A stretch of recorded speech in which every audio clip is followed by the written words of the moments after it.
Hello, and welcome to part 2 of session 11, the Celtic Anglo-Saxon folk medicine. So we're now ready to move into the Celtic period, which is the beginning of the Iron Age in the British Isles.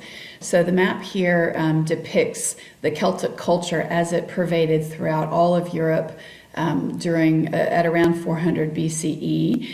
And so you can see that the Celtic culture was dominating most of Central Europe, both to the west and slightly to the east, not reaching as far as the Middle East. And we have Greece and the Roman Republic south of the Celtic cultural area. So it's important to note here that the Celtic culture was a cultural influence. It was not an empire, so there wasn't any cohesive central governing force, for example, that was in charge of the Celtic culture. It was just a cultural phenomenon. So the historical migration of the Celts from mainland Europe over into the British Isles began around 800 BCE, and they came from Central Europe, predominantly the areas near present-day France, which is at that time called Gaul, and from what's now called Germany, which also had a different name back then as well. And they brought iron with them, so they had invented or discovered, not invented, iron, and this started the Iron Age in the British Isles, including iron implements and iron weapons. And this was a human migration, a cultural migration. It was not an invasion per se when the Celts came from mainland Europe over into the British Isles. And so despite the fact that they were a warrior culture, this was not an invasion and not a violent overtaking of the British Isles. So this began the Iron Age in the British Isles, and first that was in mainland Britain, and then migrated further on to Ireland around 500 BCE. And the sufficient number of Celts had arrived by around this time that it replaced the language, or they replaced the language and culture of the Bronze Age, and the Celtic culture became the dominant culture. They brought iron cooking implements with them and other iron things that were useful within civilization, and that was part of what helped the civilization to develop further at that time. And by the time the Roman Empire arrived in the British Isles, which was about year 40 of the Common Era, all of the British Isles were dominated by Celtic culture. The image here on the slide is a Celtic warrior that is depicted in a Gallic statue, and that's now found in a museum in the UK. So the social structure and culture of the Celts was a tribal culture, and it was quite variable, somewhat like we might think of the variability of the native North American tribes, for example, or the indigenous Australian mobs here. There were many different tribal units, and the culture varied across the different tribes, and Celtic culture was like this as well. So there were about 100 to 200 small kingdoms of Celts in Ireland by the time that culture was completely established there, and they were functioning in a structure of kingdoms. And there were about 27 major tribes of Celts in Britain at the time of the Roman conquest. So there had been some consolidation of that tribal culture at that point in time, which was a bit later. The culture was that of warfare, and it was war that was waged by the aristocracy. So the kings and their courts, or the folks that were serving the kings, were the ones that were waging war. It was not the peasants, for example, or the farmers. The peasant farmers, though, were tied to the land of their king, and they were much like slaves. And so this was had some similarity to a feudal culture, which came later, but it was based upon a kingdom in terms of hierarchy. So each tribe being ruled by a king, there was a hierarchy among the kings, and the culture was based around warfare. There's some evidence that both men and women actually participated in fighting, and the aristocracy were primarily responsible for engaging in the warfare while the peasants were farming. The Celtic culture revolved around raiding surrounding areas of the tribes, and warfare as well as headhunting was a big aspect of this culture. And there was a lavish display of human heads and skulls throughout this warring culture. And so those who were coming in, especially when the Romans started to come in, it was one of the first things that they recognized about Celtic culture was this sort of fearsomeness that was displayed by displaying human heads and skulls. The culture also revolved around a ceremonial structure of great feasts and also celebration of war heroes. And they decorated long coastal areas with temples that were lavishly adorned with human heads. And that was one of the things that they did to try and prevent other cultures from coming in and taking over. The interesting thing to note, or another interesting thing to note, around the end of the 2nd century BCE, so still before the Common Era, coins first came into use in this area of the British Isles, but that was limited mostly to southeastern England. The spirituality of the Celts was a polytheistic spirituality, so many gods and goddesses. It was a lunar or earth-based spirituality, and it revolved around worship of nature and natural objects. And so the association of people, other living things, and spirits and inanimate objects, everything was seen as being associated and part of a greater whole. There was also a large practice of ritual, a very pervasive practice of ritual throughout every aspect of daily life. And there was a belief that the soul survived death and rebirth. So a belief in what we would now call reincarnation, though we don't know that they called it that. So the Celts didn't convert into Christianity until around 400, year 400 of the Common Era. So significantly later than that happened further east. And their polytheistic religion was really based around not worshiping of a god necessarily, but worshiping natural objects such as trees and rivers. And they subscribed to the general ancient notion of the laws of sympathy in the natural world between the natural and supernatural realms. And so they saw hidden symbolic and physical associations between people and other living things and spirits, and that any action affecting one thing in the world, whether that be a person or something that was not a person, would also influence humanity and everything else. And there's a similar idea that has existed in our present culture and is gaining ground today as we come to understand that whatever we do that harms the environment is also harming ourselves ultimately. The evidence for religious belief and practice in the second half of the first millennium shows a lunar-based religion with ritual behavior coming through every aspect of life, like I said, and there were a wide variety of ritual burial practices. So coming back again to this idea of being able to observe the burial practices in the archaeological record and getting some information about spirituality or religion in these cultures from what they did to bury folks.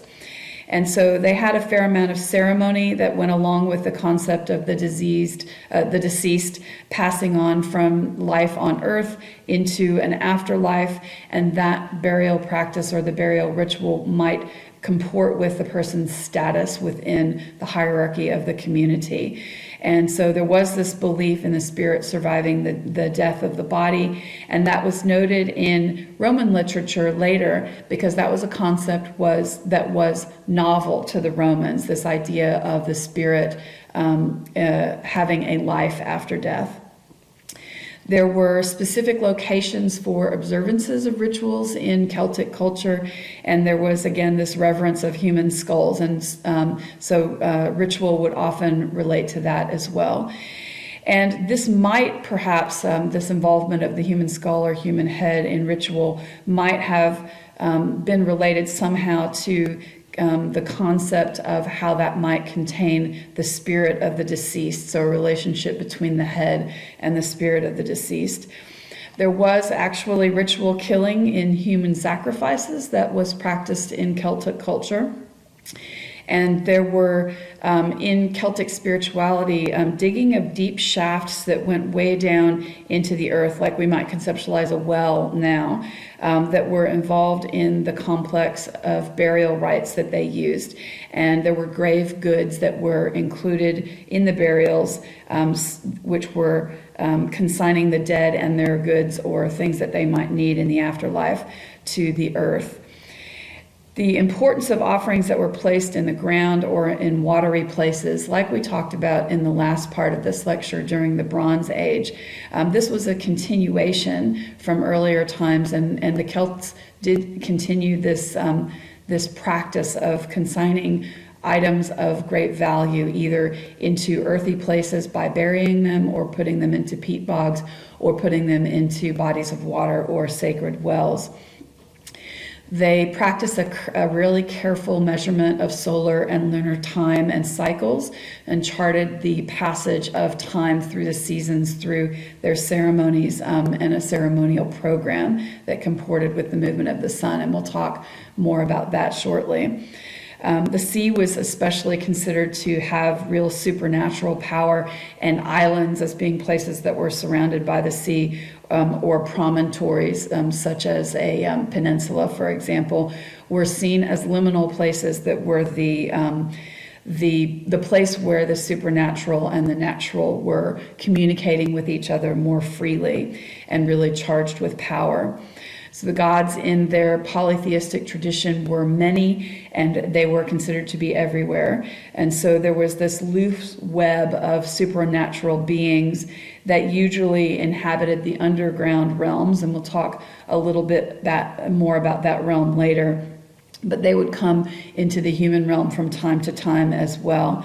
And the manifestations of their gods were as male and female. There were two forms, and there was a balanced opposition of the gods and goddesses that created a state of what was considered to be relatively unstable equilibrium, but an equilibrium nonetheless. So there was sort of this, the shifting back and forth of balance between the masculine and feminine.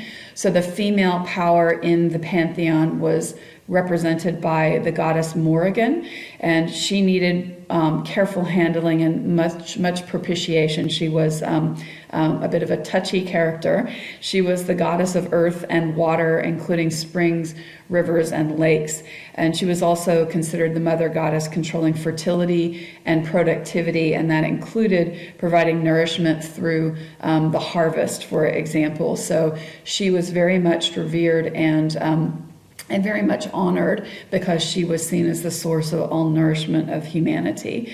But she was also, in addition to presiding over the seasons and the seasonal feasts, she also had this power of destruction associated with her. And you see this in, for example, in Hindu spirituality as well, and this would have predated the time that we're talking about now, in the goddess Kali, who is a female goddess, obviously, that was redundant, who is the goddess of destruction. And we've talked in prior sessions about the necessity of destruction to the replenishment of life in the natural cycles. And so Morrigan had this power of destruction, and she also had a fury about her. So she was, as I said, a bit of an inflamed character sometimes. And she would bring on slaughter and devastation and death as an aspect of what was needed for renewal. She was often pictured as a crow flying over a battlefield, and this was a manifestation of her presiding over death and destruction. And she had three manifestations. So she was a Trinity, I should say. The word was not coming to me. One of those manifestations was called Matcha, and she is pictured here in the image on the slide. This image is not dated historically to the period that we're talking about, but this is an illustration made in the early 1900s of this manifestation of Morrigan as Matcha. So on the other side of the coin was the male god Dagda, and he was considered the father of the tribe. He was a craftsman and a warrior, and he also had magical powers. He had voracious appetites in terms of both food and sexual desire, and he commanded all knowledge. So he was sort of the father of knowledge, and he was portrayed as being very aged and even very ugly. So he was this, he'd been through a lot. And there was a second male god, a second manifestation of the male aspect, who was Lug, and he was young and beautiful and pure. So he was kind of the younger manifestation, and he was good at everything. He had many, many skills, and he was portrayed as being this sort of master of everything. And these two male gods are a reflection really of the two sides of Morrigan, the creative and the destructive. But in the male pantheon, this was seen in two different males, whereas in the female, it's seen as all being within one female goddess. So there's little doubt that the belief systems that were that occurred in the practices during this time were the result of really long periods of development and refinement that spanned several millennia, and that were not solely from the influx of the Celtic culture. So we have the Celtic culture coming in and becoming dominant, but it most likely assimilated things that were already in practice at the time and created a blending of what had been going on during the Bronze Age. And we can see that with the burial or consigning of metal objects into the wells, or burying them in the earth, or putting them into the peat bogs. We also had briefly touched on in our prior part of this session the Druids, and so we'll talk more about the Druids now. So the Druids were an intellectual class of people who were documented formally to exist between 450 BC and 400 of the Common Era. And they were the philosophers, teachers, judges, and holders of communal wisdom about the natural world and the traditions of the people during this time. And they were also considered to be the mediators between humans and the gods, and the interpreters of dreams. They were considered to be magicians, and in some instances sorcerers, and also seers, or those who could either predict the future or could see things that were beyond the realm of the senses. They were highly held in regard as advisors to kings, and they officiated at religious and other ceremonies, held with a great deal of respect, and had a lot of power in society because of the amount of respect that they garnered and because of the knowledge that they held. They were referred to as advisors on a regular basis, and so they had a lot of power with kings. And their spirituality or their practice was an earth-based animistic sort of theology. So Druids have been written and talked about since well before 300 BCE, and the term Druid was likely at the time an umbrella term that could be used to describe many, many different functions: a counselor, a herbalist, a mediator or judge, a diviner, a visionary guide, a midwife even, or a bone setter, or even a shamanic healer type of role. And we'll talk about Celtic shamanism here shortly. The early Greek writers, when they encountered the Druids, when they were exploring this area, they clearly had great respect for the Druids, and they wrote of them, emphasizing them as great thinkers and philosophers. They listed them among the wise men of Egypt, the Assyrians, and the Persians and Indians as men of honor and justice. And the texts that mention Druids are drawn from a very wide tract of territory over long spans of time, and many texts have been destroyed, and so we only have secondary sources. And we also have the fact that they likely existed before the period when written history existed, and so we have a bit of the written history is probably based upon oral tradition as well, and with the problems that entails, which I discussed earlier. The texts that mention Druids are really drawn from long spans of time over great tracts of territory, many different writers. And the classical texts of the Roman era document the Druids, and they place them as very active during this time span that's there on the slide. And they prescribe a lot of different functions to them that are listed there. According to Julius Caesar, they were in charge of religion, but they're never referred to directly in the texts as priests. And so in later texts and in vernacular literature, they appear more as mystics and magicians. And so it's not clear whether their role was changing over time or just the perspective of the writer was changing over time, or that different writers have different perspectives. But most broadly, they are categorized or regarded as a caste of individuals that existed within Celtic culture and probably significantly prior to Celtic culture. They don't appear, though, to have been overcome by, but assimilated by Celtic culture. And the classical texts refer to them being in Gaul and in Britain, but vernacular sources, storytelling, etc., will place them in Ireland as well. And the Druids, like the Celtic communities that they served, they were polytheistic, as I mentioned, the Celts as being polytheistic on the last slide.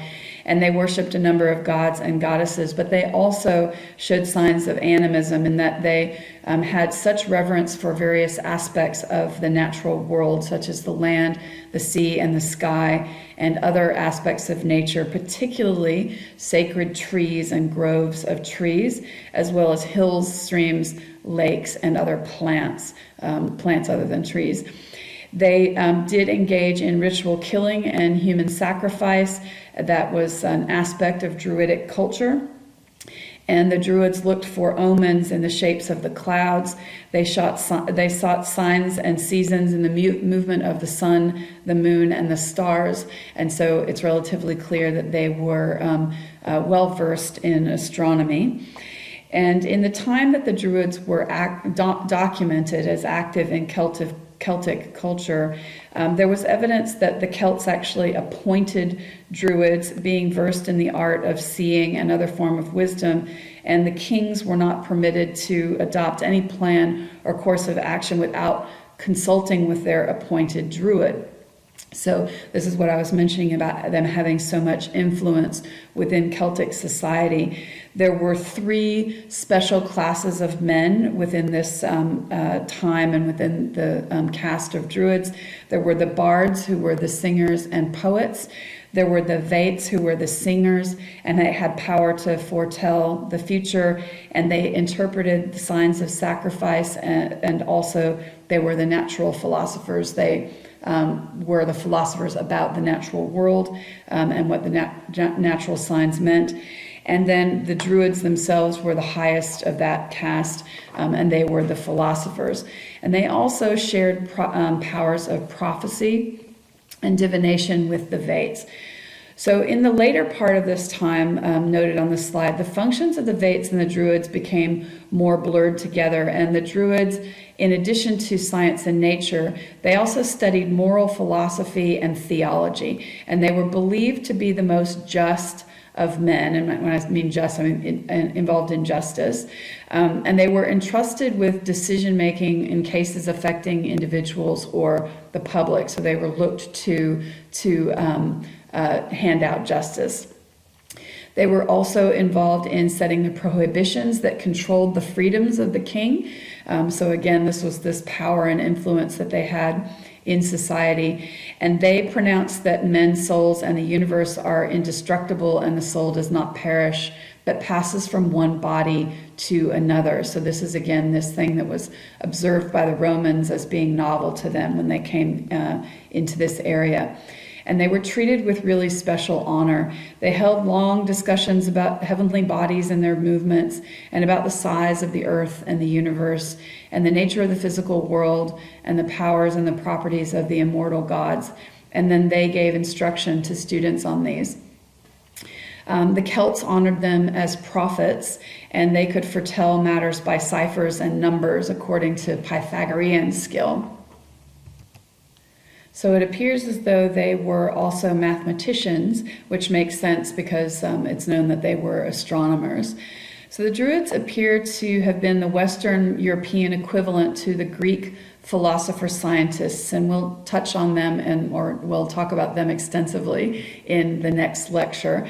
But we know less of the Druids just because of the oral tradition. There was less set down in writing that there was in the Greek tradition.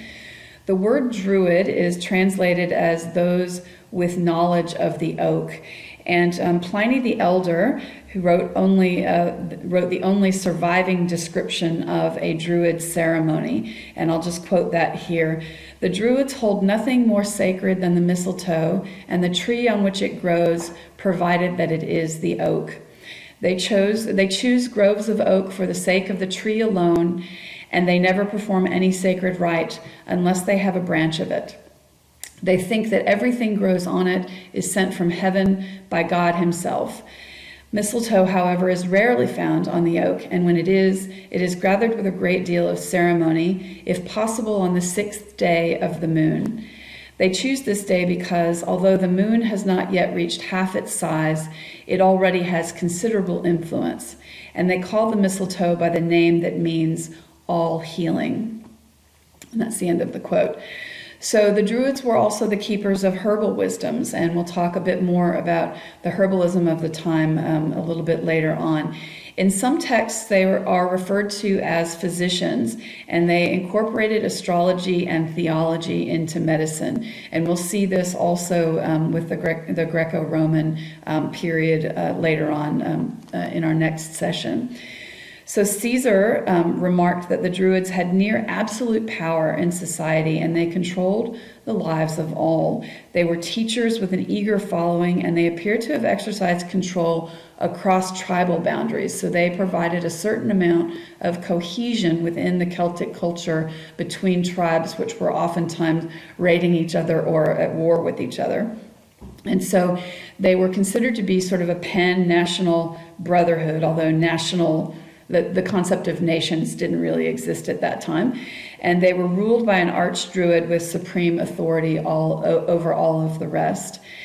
There's evidence in the Irish vernacular literature, so traditional literature, that some Druids were female, and they were called ban Druids, but nothing in the classical literature indicates this. That might reflect the fact that the Greeks and the Romans making observations and later interpretations were based on what they saw occurring in the king's courts. And those roles in the king's courts might not have been fulfilled by women, so they might not have had the opportunity to see the female Druids. There's also an ancient Irish tale of an island occupied entirely by female priestesses, and these women had many of the powers that are generally ascribed to Druids.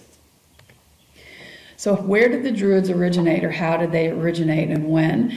It's suggested that they had originated in Britain around the middle of the 2nd millennium BCE. So that's around 1500 BCE. So that predates the arrival of the Celts, but they obviously were completely assimilated into Celtic culture, because when they were documented to exist, they were an integral part of Celtic culture. And in fact, they were sort of in the ruling class of Celtic culture. Their tradition is an oral one that's passed on in formal collegiate settings. So they actually had a passing down of their wisdom in what we might consider sort of a university system today. So the doctrine of the Druids is thought to have been developed in Britain and brought from there to Gaul. And so it actually migrated east, which is different than the Celtic culture, which migrated from the east to the west. And those wanting to study Druidry in detail would go to Britain to learn there. There's documentary evidence that they existed in the 4th century BCE, but there's reason to believe that they go far back into prehistory, as far back, as I said, as about 1500 BCE, prior to the Iron Age.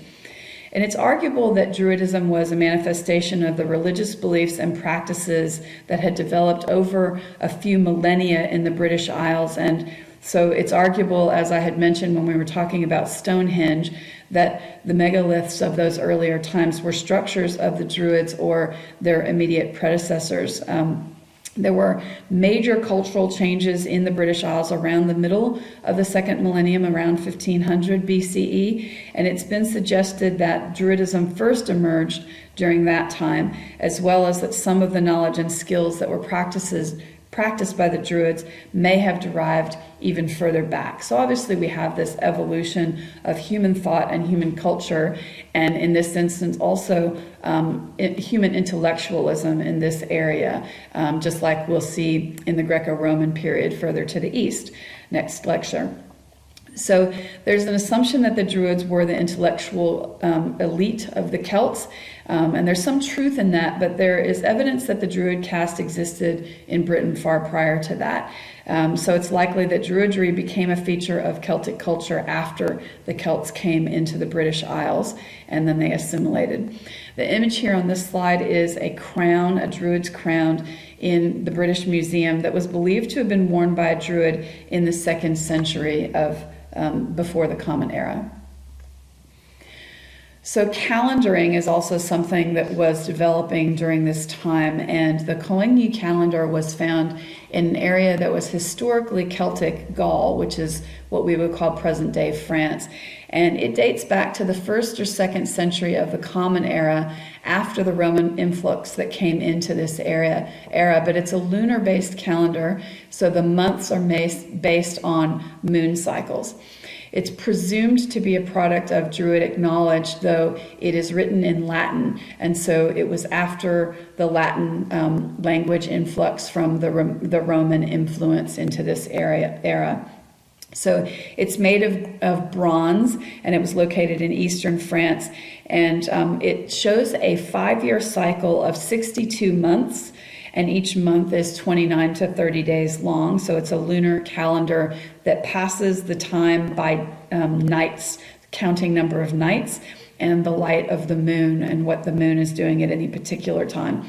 It's presumed to be a product of the indigenous inhabitants of Atlantic Europe, even though due to its time of creation, it used the Latin alphabet. So it's considered to sort of set down in Latin terms the historical knowledge that existed. And the 5-year cycle that's represented here is thought to be part of a larger 30-year period that they would have considered an era. And it is presumed to be a product of the knowledge of the Druids. And the Celts and the Druid culture also counted things by solar time. So on the prior slide, we saw a lunar-based calendar that was counting that was tracking the cycles of the moon. And then we have a solar year also that is divided into 8 parts, divided by the 4 equinoxes or solstices and the 4 sun or fire feasts, which are also called cross-quarter days. Those are the midpoints between the solstices and the equinoxes. And these marked periods of observance, celebrations that were tied to seasonal cycles of nature, and particularly to agricultural activities such as the harvest or the time of planting each year.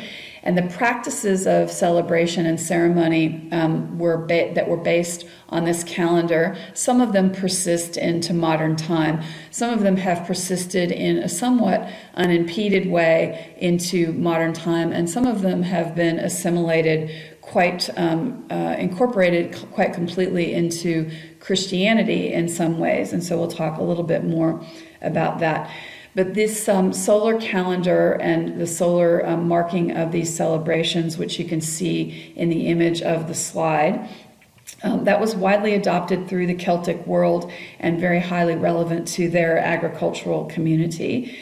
Samhain, which is, you can see there on November 1st, was seen as being the end of one year and the beginning of the next year.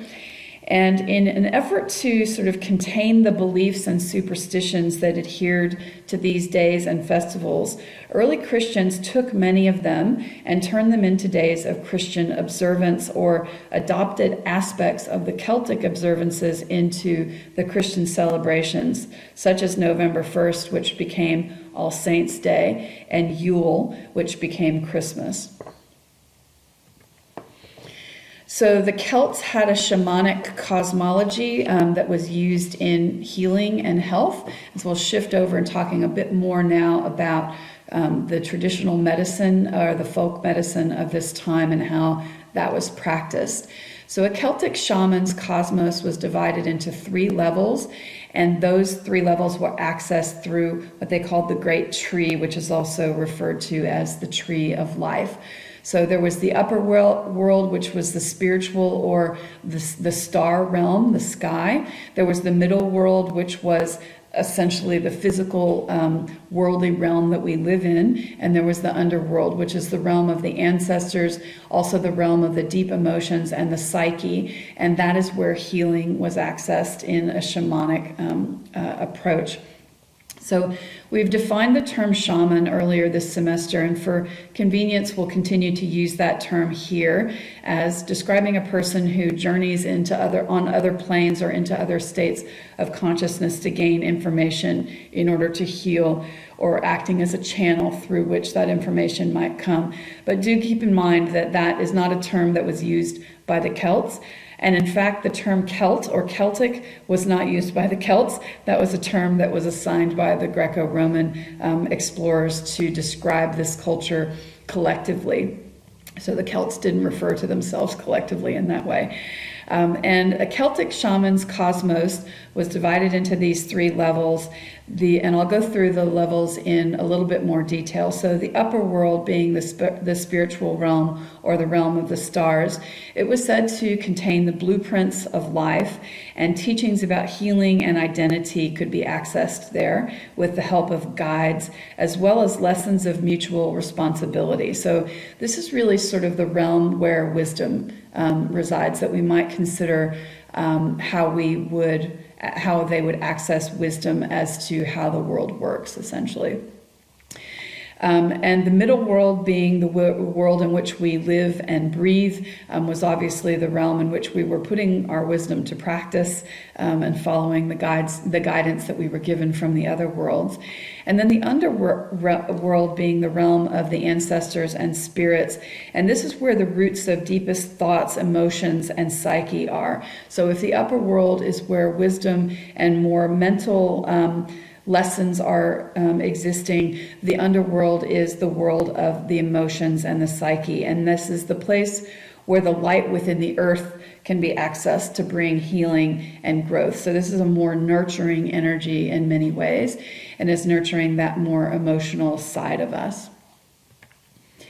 In Celtic folk medicine, it was obviously, as I've repeated a few times, an oral tradition was had at this time, and it was held and practiced mostly by women within the family unit or the close community. And the herbal or physical remedies were mixed with healing charms or other supernatural approaches. So there was this sort of part natural, part supernatural approach to healing, which we see in other cultures around this time as well.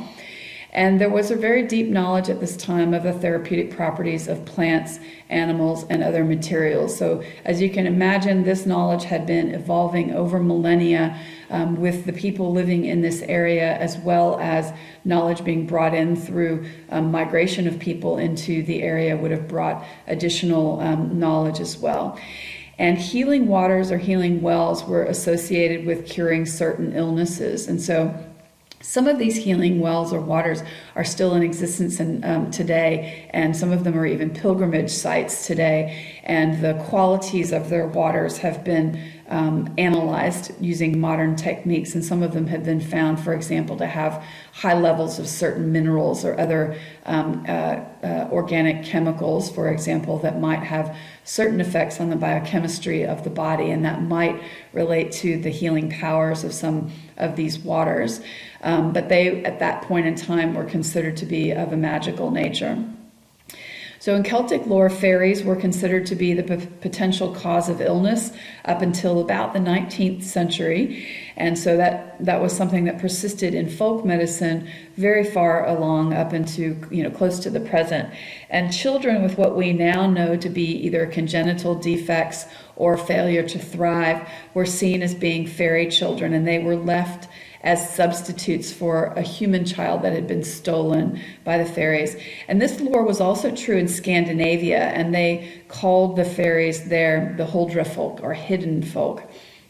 So folk medicine being an oral tradition, most of it was held and practiced in families and then passed down in families by women, but also within close community, women sharing knowledge with each other.